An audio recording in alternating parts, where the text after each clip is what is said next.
we haven't been formally introduced, Captain. Though given the circumstances of our first meeting, that's hardly surprising.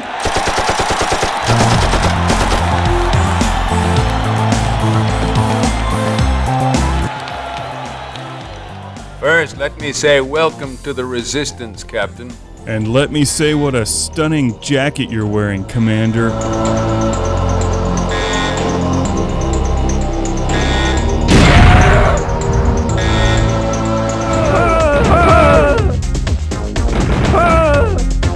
I hope you have better luck this time.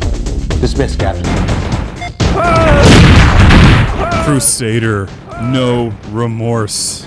I've been in a lot of resistances in video games, and this one's one of the best.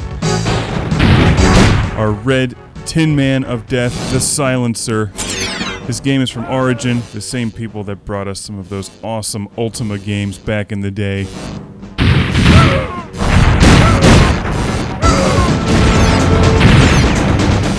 For starters, the back of the packaging says if you don't have a bad attitude, you don't stand a chance. And that will be demonstrated here as I crush one of the loyal employees underneath an elevator.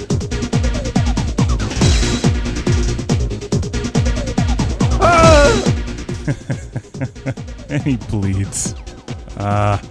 This is one of the first games that I can remember that really hams it up with this tongue-in-cheek, bringing down the dystopian, futuristic corporate government by any means necessary, slaughtering all of the soldiers, robots, and loyal workers.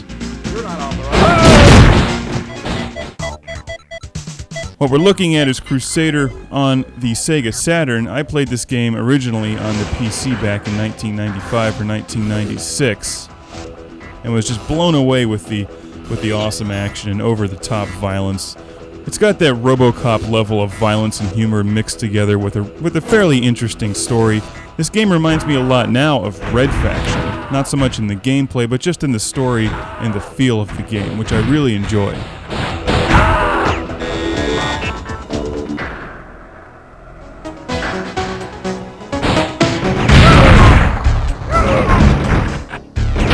Crusader is a humorous yet dark and cynical game, and I think a lot of what this game does well has been cliched these days. Here's a security card to get you past level 3. Watch out on level 4 though, there are mechs patrolling beyond that point.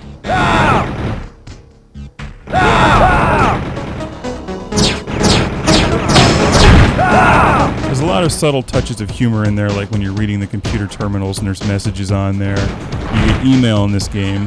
One of the first games I remember seeing email. And they even have spam emails.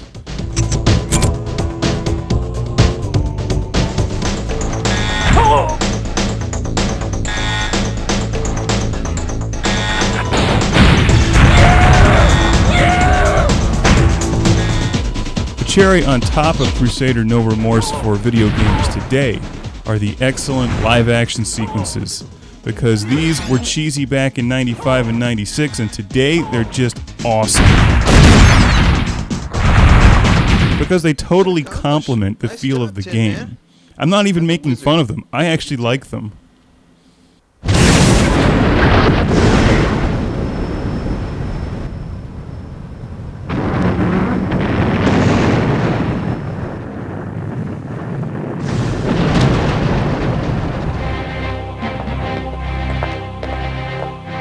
The gameplay in Crusader No Remorse feels a bit dated today, but it's still tremendously fun. I don't like the controls as much on the Saturn as I did on the PC. I think this game actually played better with a keyboard. If they released this today, it would probably have more of the Robotron style of controls. The storyline of Crusader No Remorse is pretty entertaining. You are a defector from the World Economic Consortium. You're a silencer, a merciless killer. You turn on your old bosses and friends and slaughter them without mercy. What we're looking at is the first couple missions, and if I remember correctly, this is a fairly lengthy game. You can find this incredibly cheap today for the Sega Saturn. It's also available on the PlayStation 1 and, of course, the PC. One of the downsides is you don't get much variety in the levels, and that they all start looking the same after a while. But there are a lot of weapons as the game progresses, and unlocking each of the awesome cutscenes definitely provides motivation to keep playing. to see what kind of awesome 1991 pastel-colored space jackets these people are wearing in the 22nd century. And the Jerry curl does come back in the future. There's hope for us all.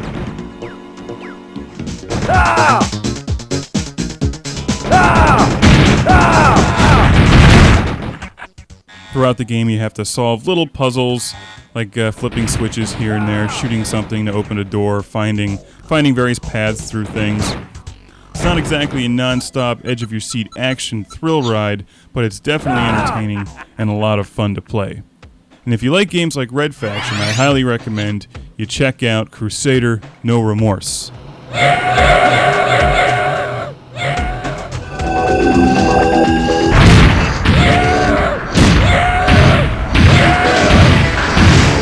I'm Major Joanne Vargas. I don't know how you got past the doctor and his guards back at the prison, but I hope he's on a slow shuttle to hell right now.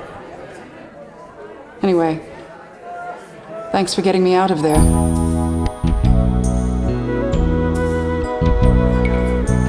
And even if no one else believes you, I know there was nothing you could have done to save the others. To be honest, once Hoffman was done with them, there wasn't that much left to save anyway.